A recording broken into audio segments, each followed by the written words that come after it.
morning, students.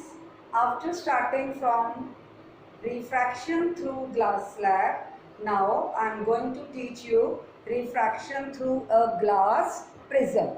So first of all, what is a glass prism?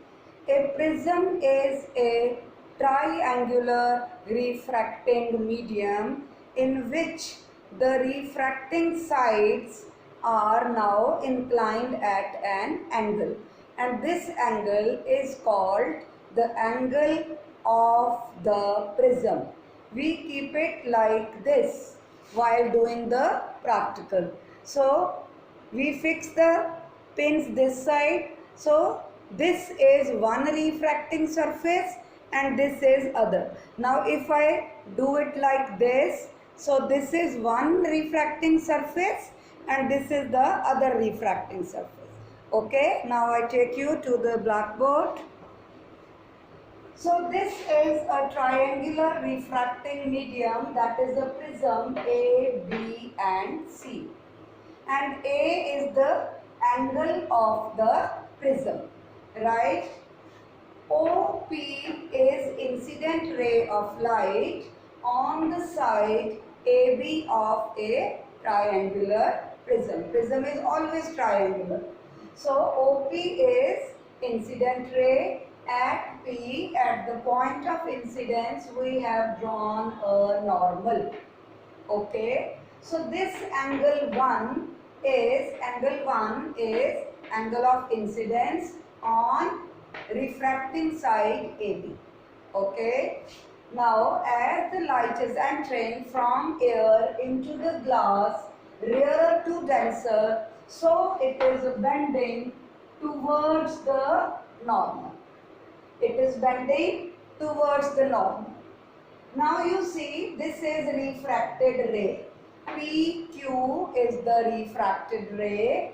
Now it is incident at this point Q on the side AC, and now it re-enters into the medium air, that is from denser to rarer, and it bends away from the normal.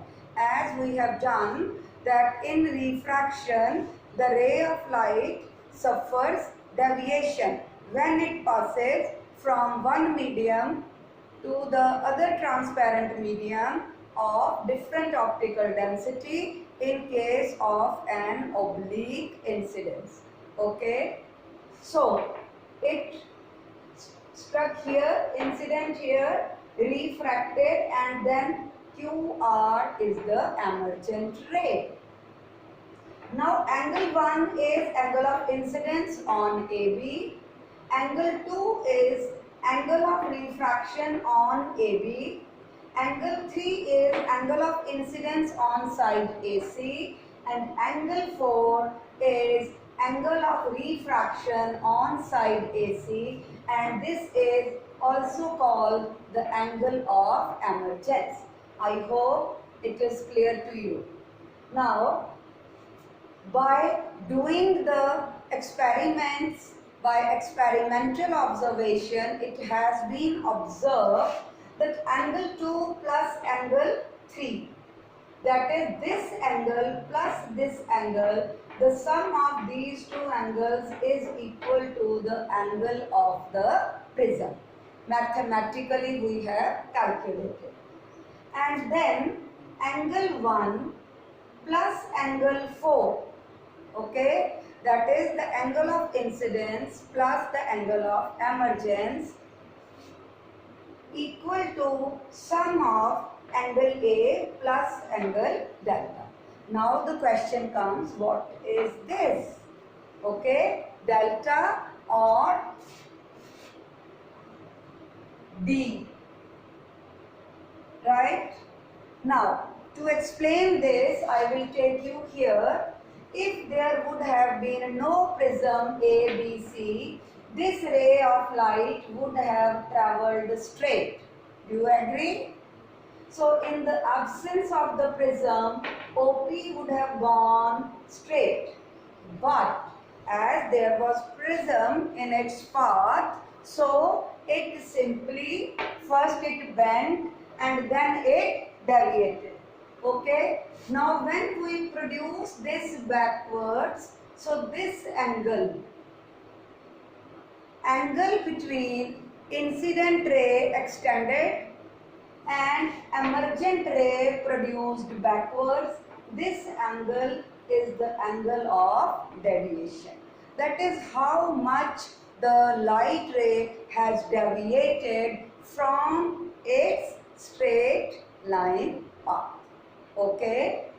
So, in the end, we get this conclusion that angle I, that is angle of incidence, this, angle of emergence, this, and these two are equal. Okay? Because this is air, this is also air. So, this angle and this angle is equal. So, angle I plus angle E is equal to angle of prism plus the angle of deviation.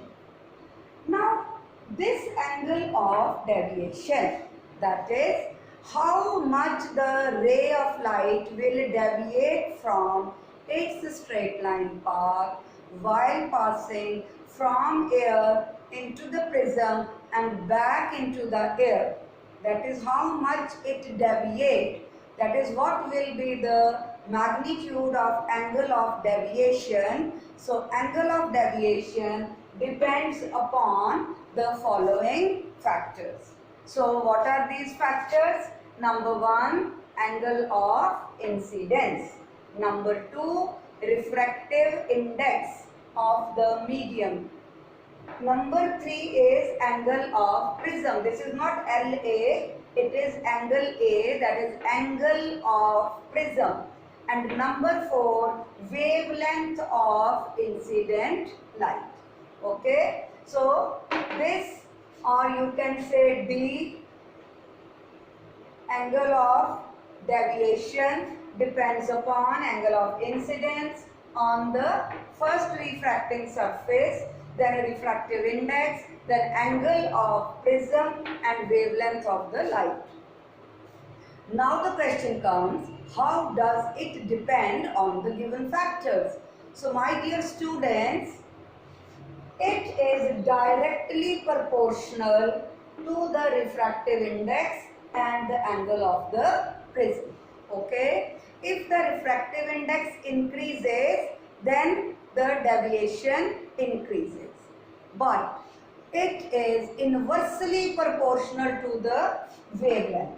That is, if wavelength increases, deviation decreases and vice versa. Now we come to the first case, that is, how does the angle of deviation depend upon the angle of incidence? So, you have to look into this graph. Okay, this is x-axis and this is y-axis. Okay, so this is a thing which is not changing, it remains constant, whatever we have taken, 30 degree, 40 degree, 50 degree, whatever. Okay, but this value of deviation actually depends upon the value of the angle of incidence. Now from the graph you can see, as the angle of incidence is increasing, you can see there is a decrease in the angle of deviation. Okay, so first, when there is an increase in the angle of incidence, there is a decrease in the angle of deviation. Okay, and at a certain value, the angle of deviation becomes minimum. At that time, we call that the prism is in minimum deviation position. Okay, and in the minimum deviation position, this refracted ray PQ is parallel to the base of the prism.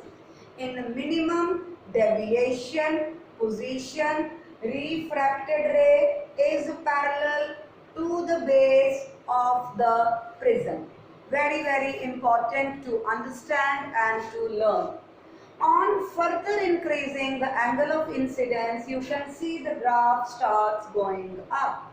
So the angle of deviation further starts increasing. So this is how the angle of deviation depends upon the angle of incidence.